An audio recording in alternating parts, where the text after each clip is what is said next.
So CNN was doing a story on Dylan Mulvaney, and there's a correspondent by the name of Ryan Young, who you can tell from the clip, did not even realize he was barreling face first into one of the hot button issues of the culture war. But he did.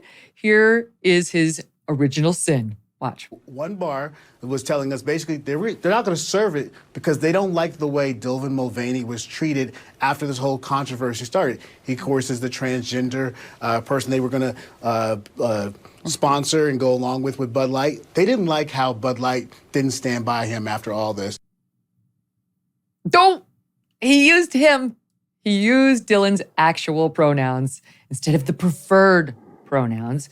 And you can see he has no idea he's doing anything wrong. You know, he's probably not immersed in the culture wars. I don't know what his normal beat is, but it took 24 hours, not even, for CNN to then do this. Stop 15. Yesterday, in a segment about transgender influencer Dylan Mulvaney, who was featured in Bud Light's recent campaign, she was mistakenly referred to by the wrong pronoun. And CNN aims to honor individuals' ways of identifying themselves, and we apologize for that error. Really? What are they going to do when the Z pronoun takes over? Because that's getting bigger. Zay is upset about the backlash over Bud Light. CNN's not going to do that. There's only so far you can take it. And I'll say this to you, Michael.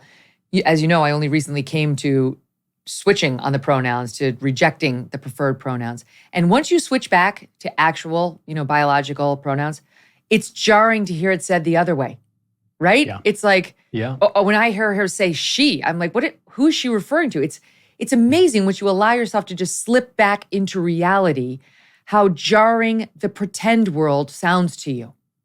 Well, this is why the left focuses so much on language. I wrote a whole book on this called Speechless: Controlling Words, Controlling Minds. I sometimes fall into these errors too, because if you in any way use the language of people who are trying to deceive you, you will deceive yourself. Language is what constitutes so much of our consciousness. What was so wonderful about this, though, is that it happened on CNN rather than on a right-wing network. Because when you and I refer to men as men, not as women if they pretend to be women, we're doing so intentionally. We're disciplining our intellect and we're making a point about reality and speaking the truth as far as we see it. That's not what this guy was doing. This guy is just a normal guy. He's a news presenter who just reports on the news. And so you can tell he's on a liberal network. He seems like a kind of a liberal guy in the way that he's talking about transgenderism. And so I don't think he meant to give any offense or transgress any of these ever-changing rules. He just, being normal, knows that Dylan Mulvaney is a man. And so he perceived reality as it is and spoke in accordance with reality. And that's the biggest sin you can commit these days. And then the reaction from CNN, it was out of a movie. It wasn't out of a horror movie. It was out of a parody. It was out of a comedy movie. We are very, very sorry.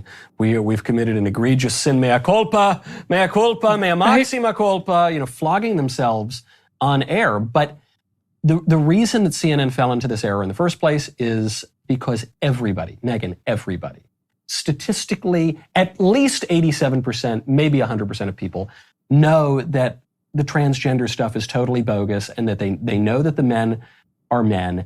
If it's creeping out into CNN, I promise you it's everywhere. Yeah, it's really true. But in another interesting thing happening in that clip, the pair of them, was the hierarchy of identities.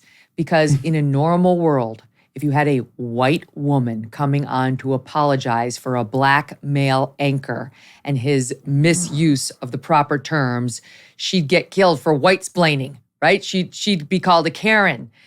Either he'll apologize or he won't, but don't you try to fix it, white lady, part of the problem. But because it was an offense to the trans community, all the rules are out the window. They're at the top of the hierarchy right now. That is so true. What an insightful point. The only way that she could really dot her T's and cross her I's here is if we were to find out, if she released a genealogy report that it turned out she was 2048th, Nigerian or something like that. And then she could also claim to be a member of that aggrieved minority. But as it stands right now, you're right, Megyn, this is open to debate. Yeah, otherwise she goes from Kate Bolden to Karen Bolden.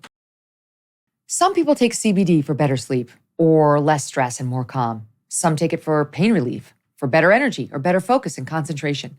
Today, I want to tell you about CB Distillery and their over 2 million satisfied customers.